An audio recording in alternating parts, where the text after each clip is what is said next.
Bonjour et comme on dit, bienvenue dans cette vidéo. Aujourd'hui, je me suis mis au défi de faire un oral à la manière de ceux que vont passer les élèves de terminale la semaine prochaine. Alors, deux raisons. J'ai envie de me mettre un peu à leur place parce que je vais en évaluer quelques-uns. Et puis, deuxièmement, j'ai envie de montrer comment on peut mettre des points du programme à partir d'une question simple. Voilà. Donc c'est un exemple parmi d'autres, pas forcément très, très choisi par les élèves. Et voilà, donc mon sujet, c'est comment calculer, comment épater ses amis en calculant de tête les racines carrées des nombres. Voilà. Alors, premièrement, qu'est-ce que c'est qu'une racine carrée? La racine carrée d'un nombre positif, c'est un nombre positif dont le carré vaut ce nombre. Racine carrée de 4, ça vaut 2. Ça existe parce que 4 est positif. Et ça vaut 2 parce que 2 est positif et que 2 au carré, ça vaut 4. Donc racine carrée de 4 égale 2. Ok. C'est une fonction. À tout x positif, on peut associer une racine carrée. C'est une fonction définie sur 0 plus l'infini. Dérivable sur 0 exclu plus l'infini, dérivable deux fois sur 0 exclu plus l'infini. Une fonction, la dérivée, c'est à x, on associe 1 sur 2 racines de x. Fonction dérivée positive, donc la fonction racine carrée est croissante. Fonction dérivée seconde, moins 1 sur 4x racine de x. Fonction dérivée seconde négative, donc fonction concave. Ça va être très important. Fonction concave. Alors, pourquoi? Alors déjà, les racines carrées des nombres, ça tombe rarement juste. Racine carrée de 7, ça vaut... non, pas, racine carrée de 49, ça vaut 7, parce que 49 est un carré parfait. Si c'est un carré parfait, la racine carrée tombe juste. Si c'est pas un carré parfait, la racine carrée ne tombe pas juste et ne tombera jamais juste. Son écriture décimale sera infinie. Je peux vous le démontrer pour racine de 2, si vous voulez. Mais, donc ce sont des nombres irrationnels. Qu'est-ce qu'il faut savoir pour se lancer à l'extraction des racines carrées? Il faut connaître déjà les carrés des nombres de 1 à 100. Bon, à 1 à 10. 1 à 10, c'est c'est assez facile, tout le monde les connaît. 8 x 8, 64, 7 x 7, 49, etc. Ok, ça, donc là, si je tombe sur racine carrée de 49, je dis directement 7. C'est pas là où ça va m'intéresser. C'est si la racine carrée n'est pas si on cherche la racine carrée d'un nombre qui n'est pas un carré parfait. Qu'est-ce qu'on fait? Racine carrée de 68. J'ai fait un petit dessin pour racine carrée de 68. Et on pourrait calculer racine carrée de 68, par exemple. Donc, premièrement, on va essayer d'encadrer racine carrée de 68 par deux entiers. C'est-à-dire, on va encadrer 68 par deux carrés de nombres entiers. Donc 68 est compris entre 64 et 81. 64, c'est le carré de 8, 81, c'est le carré de 9. Donc racine de 64, comme la fonction racine est une fonction strictement croissante, racine de 64, c'est compris entre les racines de ces deux nombres. Entre racine de 64 et racine de 81. Racine de 68 est compris entre 8 et 9. Bon, ça, on sait faire ça depuis la seconde. On peut aller plus loin. La fonction racine carrée est une fonction concave. Qu'est-ce que ça veut dire une fonction concave?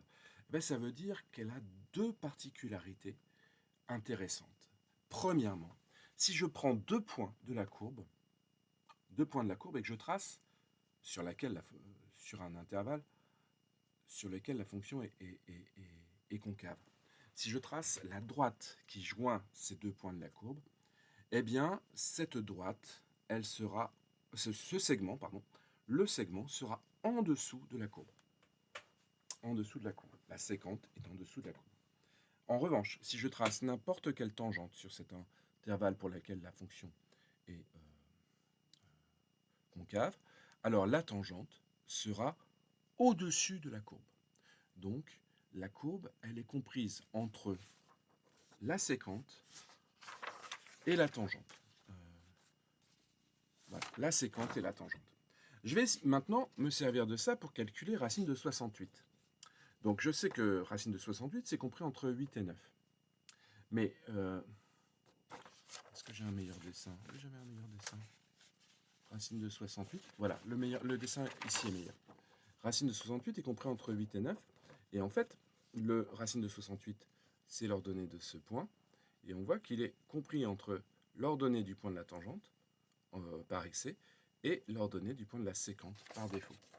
Donc, on va essayer de calculer ces deux nombres-là. Déjà, la tangente, le coefficient directeur de la tangente, c'est 1 sur 2 racines de x. Donc 1 sur 2 racines de 64, c'est-à-dire 1 sur 2 fois 8, 1 sur 16. Ça veut dire que quand on avance de 1, on monte de 16. Pardon, quand on avance de 16, on monte de 1. Quand on avance de 16, on monte de 1. Et là, pour aller de 64 à 68, eh bien, on a avancé de 4. 4 en abscisse. Et donc, on va monter de 4 16e. 4 16e, ça fait 1 quart. Eh bien, je peux dire que par excès, une valeur approchée de racine de 68, c'est 8, 1 quart, 8,25. Si je prends le deuxième, la séquente, ici, je vais calculer le coefficient directeur de ce point, de cette droite, 64,8, 81,9. 81 moins 64, ça fait 17. Et 9 moins 8, ça fait 1. Le coefficient directeur, c'est 1 sur 17. Si j'avance de 17, je monte de 1. Si j'avance de 1, je monte de 1 sur 17. Et là, on n'avance pas de 1, mais on avance de 4. Et donc, si on avance de 4, on va monter de 4 sur 17.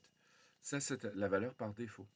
Je peux donc maintenant dire que racine de 68 est compris entre 8 plus 4 sur 17 et 8 plus 4 sur 16. 4 sur 17, j'ai un petit peu de mal à le calculer, mais 4 sur 16, ça se fait. Donc c'est un petit peu moins de 6,25. Vous pouvez regarder, 8,25, pardon. Vous pouvez regarder sur votre calculatrice si vous voulez. Voilà, donc on a une première méthode qui utilise la concavité. Il y a une autre méthode qui s'appelle qui revient un petit peu à la formule de la tangente, qui s'appelle la méthode de Héron. C'est une méthode qui a été utilisée dès l'Antiquité, et sans doute à Babylone. La méthode de Héron, on part d'un rectangle. On veut la racine carrée de A. On veut la racine carrée de 68, mettons encore. On prend un rectangle de longueur L et de largeur 68 sur L. 68 sur L. Et donc, l'aire de ce rectangle va être égale à 68. Et en fait, on va prendre ensuite la moyenne arithmétique de la longueur et de la largeur.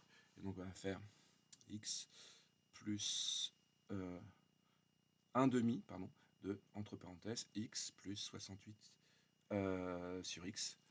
Et on va obtenir une meilleure valeur. En recommençant, on obtiendra une assez bonne approximation de racine de 68. La troisième méthode qui revient un petit peu à la même chose, ça s'appelle la méthode de Newton. Alors la méthode de Newton va essayer de trouver les racines. Alors les racines, c'est les solutions de l'équation f de x égale 0. On prend la fonction qui a x associe x carré moins 68. C'est une fonction qui est strictement croissante sur 0 plus l'infini.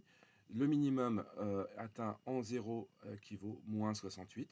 Et comme sa limite c'est plus l'infini, que la fonction est continue strictement croissante, d'après le théorème des valeurs intermédiaires, elle s'annule une fois et une seule. Il faut regarder la valeur de cette racine qui est la fonction, enfin qui est le nombre racine de 68. Alors on voit de la même manière que 9 c'est entre 8 et 9. Et en fait, ce qu'on va pouvoir faire, c'est calculer, se placer au point d'abscisse 9, par exemple. Donc on va placer U0 égale 9 et tracer la tangente. Alors c'est pas 81, c'est 81 moins 68. 81 moins 68, ça fait 13. Et donc on va tracer la tangente à la courbe passant par ce point. Et cette tangente va couper l'axe des abscisses en un point. Alors on avait qui va s'appeler UN plus 1, hein, U1. Donc U0 égale 9, U1, ça va être ce point-là.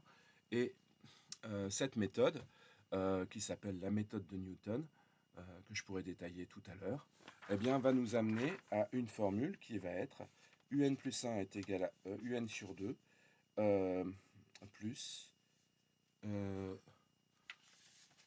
68 sur UN, voilà, avec U0 égale 9. Voilà. Et donc là, ça va nous donner la méthode, une valeur à approcher très très bonne, assez vite. Ça va la suite va converger assez vite. 68 sur, 2 UN. Ouais, c'est ça. 68 sur 2 UN. Et donc, cette méthode converge assez vite vers racine de 68. Je peux vous la démontrer tout à l'heure. Et voilà. Donc, en passant sur une question qui peut épater ses amis, eh ben, on peut calculer des racines de nombres. Donc là, je vous ai fait qu'un nombre et vous pourrez dire que je l'ai appris par cœur, mais si je prends racine de... Alors après, et si c'est supérieur à 100, bah, on va se débrouiller. Et voilà, j'attends vos questions. J'espère que j'étais clair. J'attends vos questions. Oui, alors, est-ce que vous pouvez me donner racine de 37? Ok, racine de 37. Alors, je peux l'encadrer entre deux nombres. Racine de 37. Donc, 37, c'est compris entre 36 et 36 et 49 aussi. Donc, le carré de 6 et le carré de 7. Donc, racine de 37, c'est proche de 6, on va dire.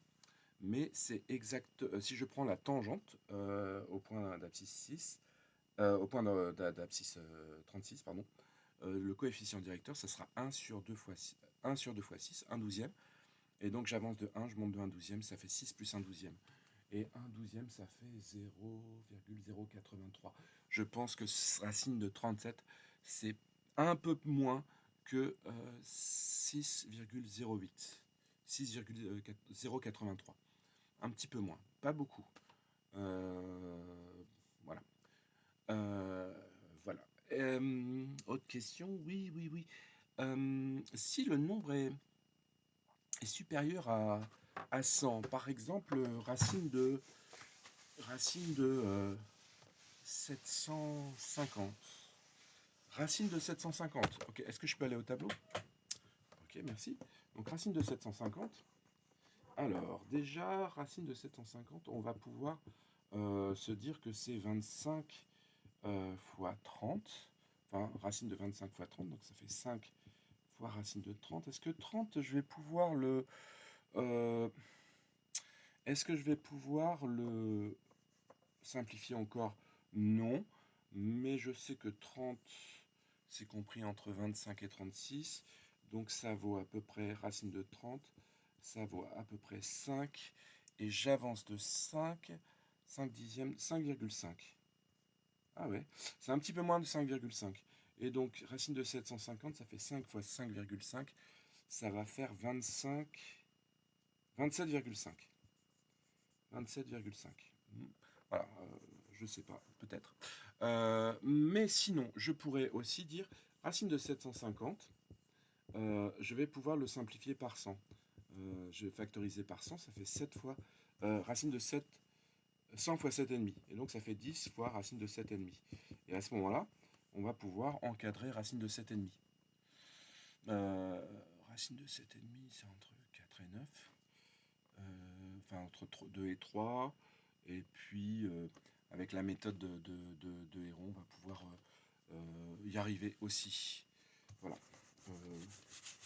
Donc, en factorisant par 100 ou même par 10 000 ou 1 million, on pourrait revenir juste avec les nombres entre 1 et 100. Voilà.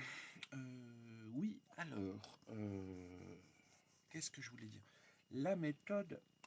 oui, vous avez dit que les nombres entiers, les racines des nombres entiers tombaient pas souvent juste. Est-ce que vous pouvez détailler? Ah oui, alors, je vais montrer une démonstration très très importante dans l'histoire des mathématiques. Pythagore et l'école de Pythagore pensaient que les nombres, tous les nombres étaient des nombres rationnels.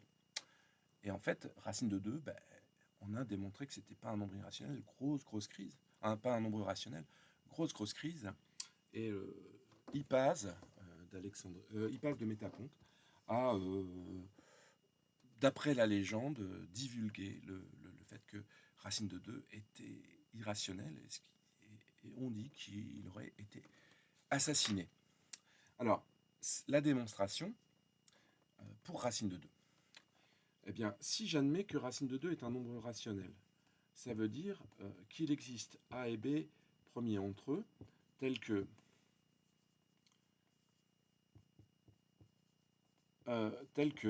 racine de 2 est égale à A sur B. Alors, et puis si les nombres ne sont pas premiers entre eux, on peut diviser par leur diviseur commun, leur PGCD, et à ce moment-là, on se ramener à des nombres premiers entre eux. Si c'est un nombre rationnel, il y a une fraction irréductible. Bon.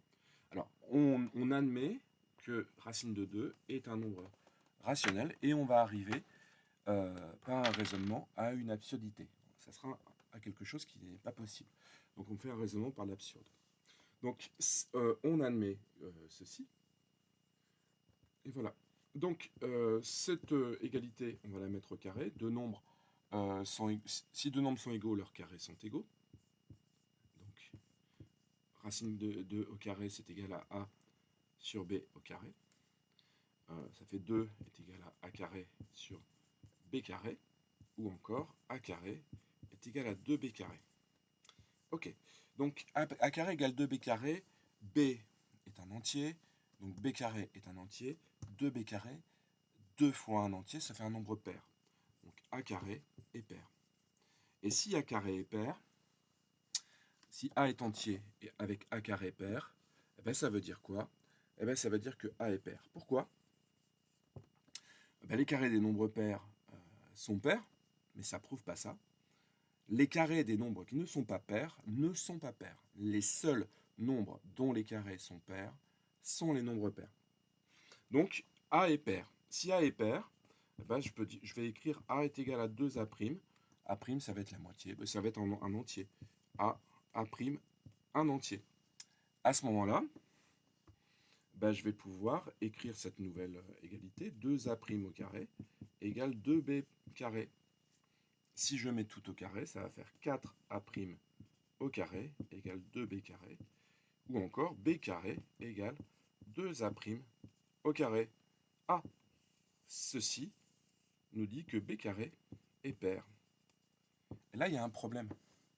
Parce que si B carré est pair, ça veut dire, bon, comme on l'a dit tout à l'heure, que B est pair. Que B est pair. Et B est pair avec A pair, ça veut dire que A et B ne sont pas premiers entre eux. Donc, il n'existe pas de fraction irréductible, et donc racine de 2 n'est pas rationnelle. Donc là, c'est une démonstration qui aurait coûté la vie à Hippase de Métaponte. Et de la même manière, on peut démontrer que racine de 3, racine de 5, tous les nombres, les racines carrées des nombres entiers, qui ne sont pas des carrés parfaits, sont irrationnels. Et les nombres irrationnels sont des nombres à l'écriture décimale infinie et non périodique. Et donc, c'est impossible de calculer une valeur exacte décimale. C'est pour ça qu'on garde souvent, la calculatrice nous donne souvent racine de 2, ça fait racine de 2. Voilà. C'est la valeur exacte. La valeur approchée, c'est qu'une valeur approchée. Ok. Dernière question. La méthode de Newton, vous pouvez la détailler un peu? Ah oui, donc la méthode de Newton. Ok. Donc, en fait, la méthode de Newton, il va y avoir un truc qui marche. Donc, je vais prendre x carré moins a. la fonction x carré moins a. Donc là, je vais avoir moins a. Et ici, je vais donc avoir racine de a. Bon, je vais avoir un nombre, ici un. Et ici, x carré, enfin un carré, moins a. On va calculer l'équation de la tangente. Donc l'équation de la tangente, c'est y égale f' de un, x moins un, plus f de un. Et c'est-à-dire y égale, bon, la dérivée, ça fait 2 un, facteur de x moins un, plus un au carré moins a. Ce qui va donner y égale 2 un x moins 2 un carré plus un carré moins a 2 un x moins un carré moins a. Ok, ça c'est l'équation de la tangente au point d'abscisse un. Et je veux trouver le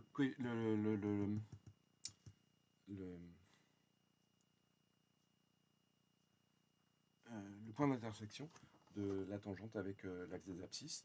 Et donc je vais prendre y égale 0.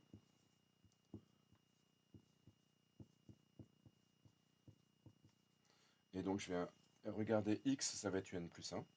Et donc je vais obtenir xn plus 1. Enfin, x, ça va être un au carré sur 2 un moins a sur 2 un.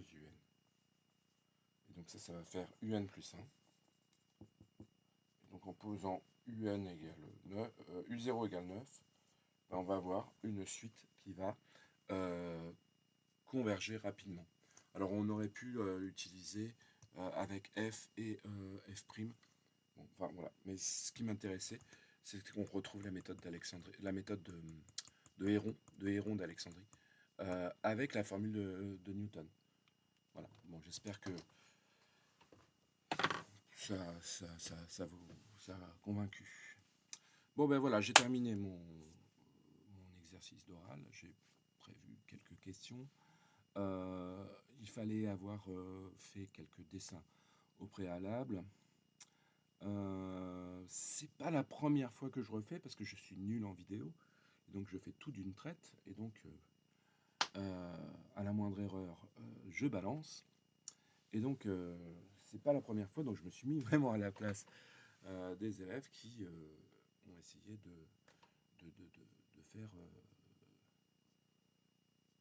de minuter au maximum leur truc. Voilà, ben, si vous avez vous-même des questions, n'hésitez pas parce que je n'ai personne dans les commentaires. Ça m'embête un petit peu d'avoir personne dans les commentaires alors que parfois, bon, je suis pas, parfois mes vidéos sont vues par quelques personnes et j'ai quelques avis positifs, quelques likes, ça c'est bien, mais quelques commentaires, ça me plairait bien aussi. Sur ce, je souhaite à mes élèves ou à tous les élèves de terminale un bon oral blanc. Et puis à mes élèves qui me regardent, je sais qu'il y en a quelques-uns, de bonnes vacances. Et puis à bientôt.